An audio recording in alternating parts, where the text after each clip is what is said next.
Today we are going to discuss fluidized bed combustion, which is commonly known as FBC. A bed of solid particles behaving as a fluid is called fluidized bed.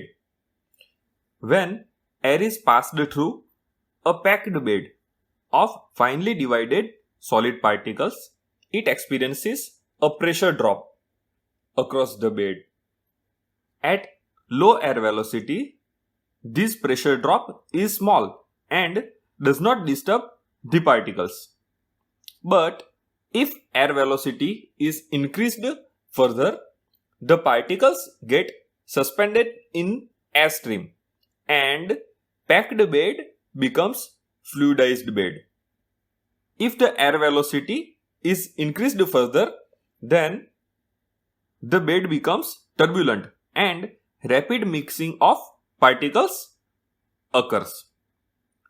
The behavior of this mixture of solid particles and air is like a fluid. If you put a low dense object on the surface, then it will float. And if you put a metal ball over it, then it will sink. This condition is called fluidized bed condition.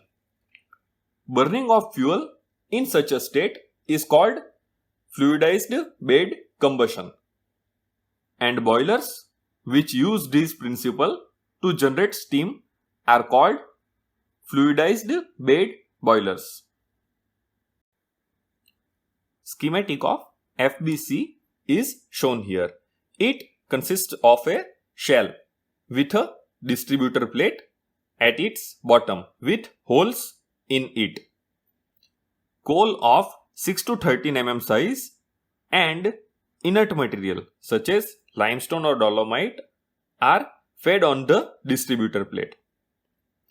Air passes through the holes provided in the distributor plate and moves in upward direction. High velocity of air causes the solid feed material to remain in suspended condition during burning. So, heat is generated at higher rate and transferred rapidly to water passing through the tubes immersed in the bed. Generated steam is taken out for further use. Here, inert material is used to control the bed temperature.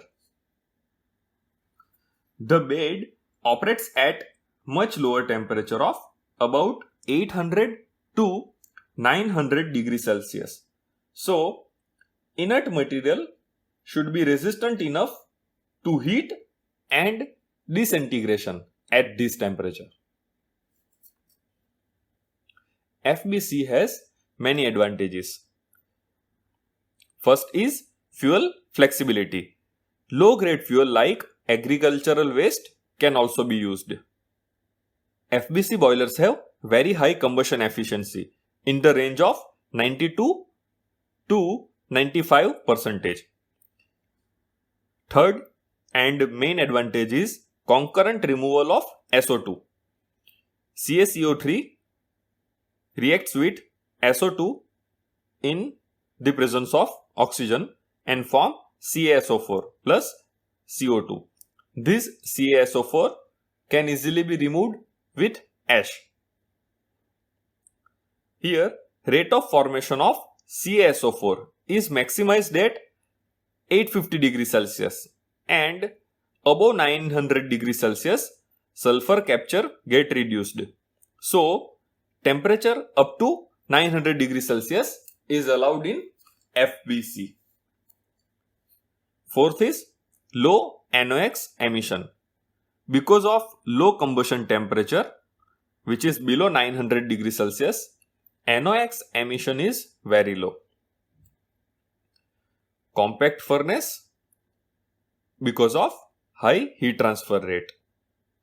Simple fuel handling and feed system, as it is not necessary to grind the coal, hence conventional pulverizing mill is not required. Quick starting and load fluctuation can easily be managed.